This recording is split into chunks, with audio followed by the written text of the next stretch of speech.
Good morning, friends. Welcome to the first class of Financial Services and Derivatives. Today, we're going to look at the introduction to financial services. Now, let's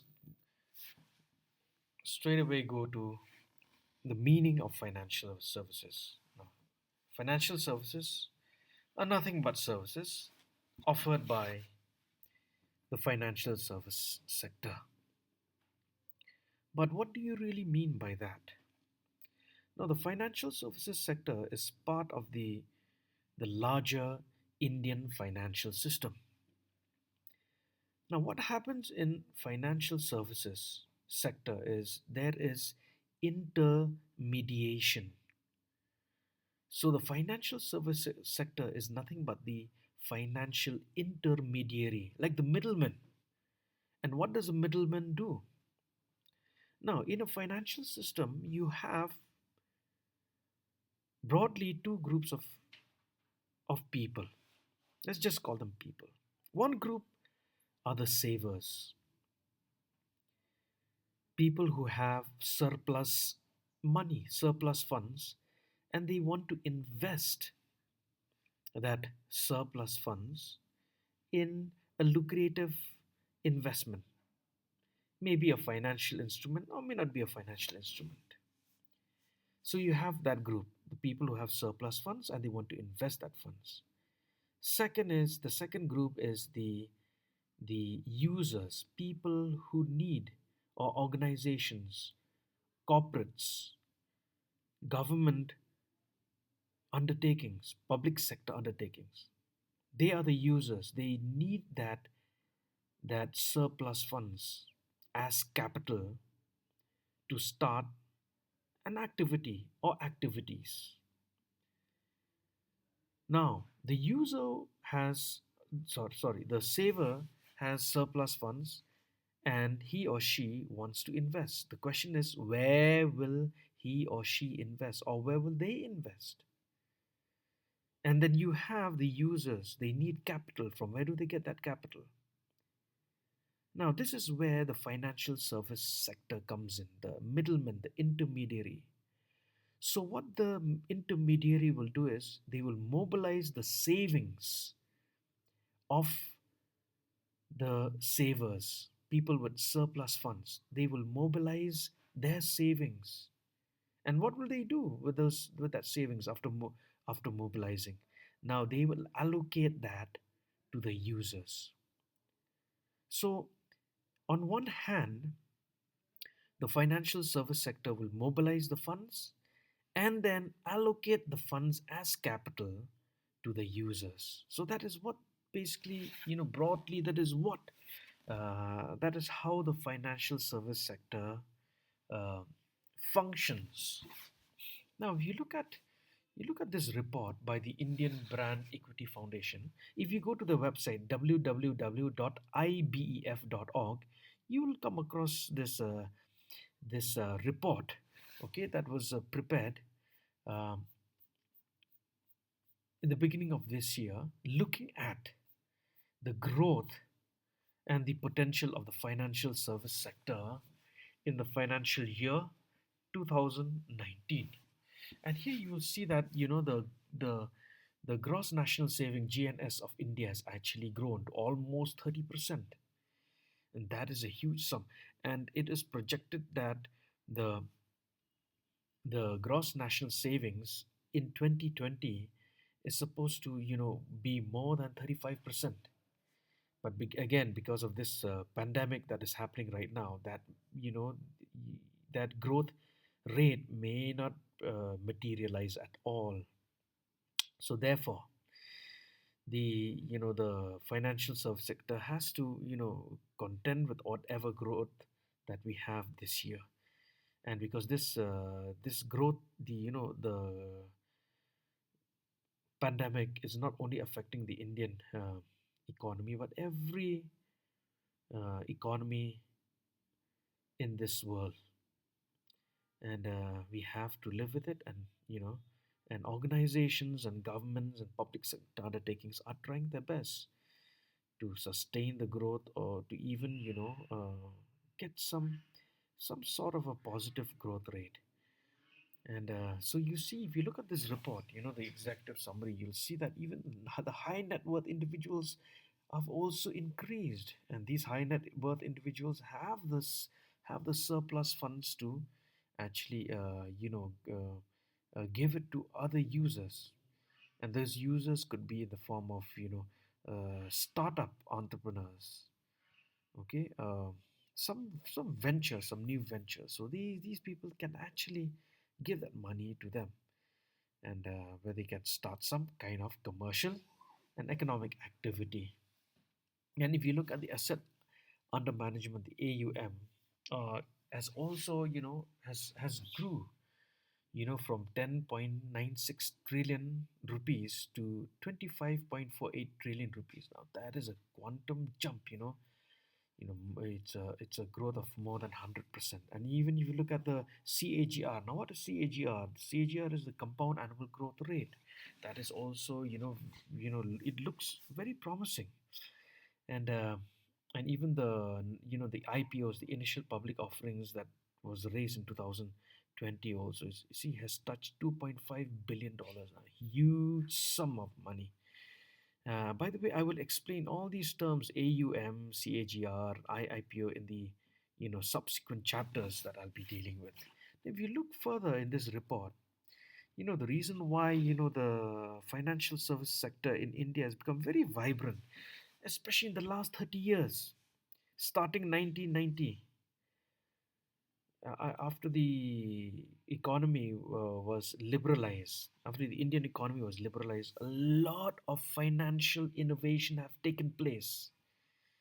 And if you look at the some of the financial innovation, even in the last 5 years, is the mobile wallets, your phone pay and your Paytm and your Amazon Pay and so on and so forth. It's become very vibrant. This financial service sector in India has become very, very vibrant. And one of the reasons is because, see, look at these advantages: the growing demand, innovation, growing penetration, some of the policies that the government has come up. These has spurred the growth of the financial service sector. By the way, I will be sharing these reports with you. Kindly go through them in detail. All right. It's a very interesting report, and it's not cumbersome at all to read. I know we, when it comes to reading reports, we tend to shy away because of all the. So we have to read so much, but this is a very nice, a concise report. Okay, please go through it. Now let's go back to the slides. So like I said, the financial service sector is part of the Indian financial system, and where there is intermediation, so the service that is provided by this industry is in the form of intermediation, acting like a middleman. All right. And these are the types of financial services that is available. There are more, but I've included just a few out here. But let's, broadly, let's look at the types of financial services. And there are two types of financial services. One is the fund based or the asset based, and the other one is the fee based or non fund based. Now, what do you mean by fund based? Now, in fund based, yeah, the the income earned is not in the form of a fee, rather it is in the form of interest spread. What do you mean by interest spread?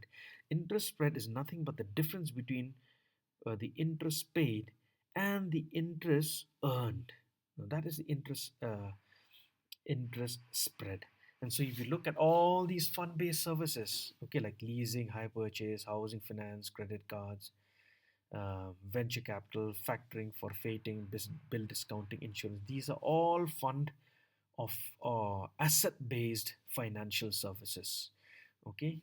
Now, I'm just going to run through these slides because I will be dealing with these you know topics like forfeiting and for factoring and leasing and hire purchase in the subsequent chapters. But let's look at the other type of financial services. The other type of financial services is the fee based or the non-fund based, wherein financial institutions operate in specialized fields to earn a substantial income in the form of fees or dividends or brokerage or on operations. For example, like what? Like issue management. You have lead bankers and merchant bankers, or like in the States, they call them investment bankers. Now, what do these people do? What these people do is they help you in raising capital in the capital market by doing an IPO. And when you do an IPO, you need all these different groups of people and organizations that you have to get involved, like like brokers and and placement consultants and so on. And these groups, these organizations, what they charge from you is a fee. So these are all fee-based financial services: issue management, corporate advisory services, credit rating, mutual funds, asset securitization, stock broking services, etc., etc. And I will, like I said, in the subsequent chapters, I will be dealing with some of these or most of these topics in detail. By the way, please kindly go through these slides that I'll be sharing. I'll be, giving you the link to go through these slides, and I hope that they will be of some use to you. Now, let's look at the importance of financial services. Number one is the financial service sector promotes investment. Okay, now if you have more and more financial services, it the investors or savers will have more options, many more options to invest.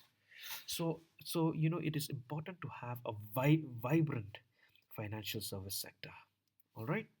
And why and how does it promote investments? Like I have already mentioned earlier, that the financial service sector helps in mobilizing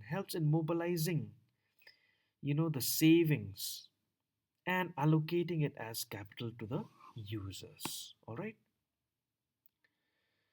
And it promotes saving, again very similar, promotes investment, promotes savings. All right. Savings in the form of what? Savings maybe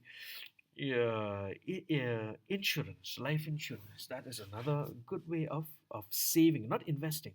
By the way, when you buy an insurance policy, you are not investing. All right. You are basically saving, and you are mitigating your risk. It is not at all a it's not at all an investment um, avenue. Then it helps in minimizing the risk. Like what? Like mutual funds. See what happens is in mutual funds. How is mutual funds different from stock broking? Now, when you buy stocks, as a day trader, or you're putting all your eggs in one basket, and then the risk is very high, yet the rewards also high.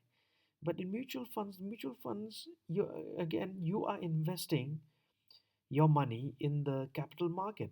All right, you are investing your money in the capital market, but it is not a primary capital market. You're investing your money in the secondary capital market. And the type of investment that you're doing is you are not investing all your money on one type of stock. So there is someone called a fund manager. He'll take your money and he'll spread your investment. So what he's doing is basically, he's spreading your risk, mitigating your risk. He's not putting all your eggs in one basket. So even if, let's say, you have $1 million, he's not going to invest all the $1 million, the $1 million in one type of stocks. He's going to spread. He's going to look at maybe a part of it. He'll invest in the information technology sector.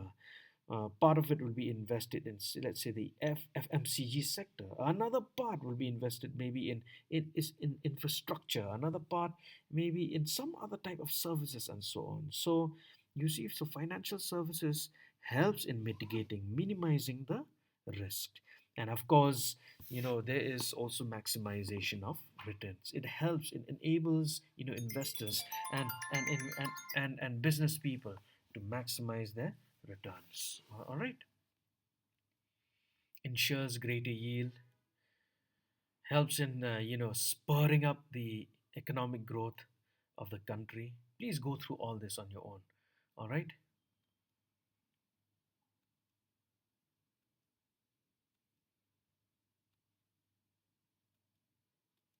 All right. So I'm going to leave you all with this. Okay, this is the introduction to financial services. I've just touched just the tip of the iceberg, and we are going to look at it, in detail in the subsequent chapters. So uh, please go through the those the report and the slide that I'm going to share with you. All right. Thank you.